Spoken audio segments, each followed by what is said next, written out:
ஆயிரம் பூக்கள் மலரட்டும் என்றார் மாவோ. ஆயிரம் கருத்துக்கள் தெரிக்கட்டும் என்றுதான் அதற்கு பொருள். ஆகவே சமூகத்தில் பன்மைத்துவம் என்பது ஜனநாயகத்தின் முக்கியமான கூறுகளுள் ஒன்று. புளூரலிசம், எத்தனை மதங்களும் இருக்கலாம் என்று அனுமதிப்பது ஒரு ஜனநாயகம். எத்தனை கடவுள்களையும் வழிபடலாம் என்பது ஒரு ஜனநாயகம். எத்தனை கட்சிகளும் இங்கே தோன்றலாம், தோன்றட்டும் என்பது ஜனநாயகம்.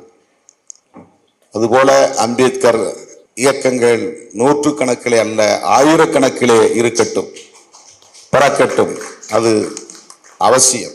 நாம் நுழைய முடியாத இடத்தில் இன்னொரு அமைப்பு நுழையும்.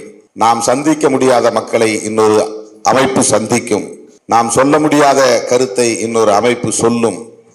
அப்படி பல அமைப்புகள் பரவலாக இருந்து செயல்படுவது என்பது சமூகத்தில் தவிர்க்க முடியாத ஒரு தேவை. ஜனநாயக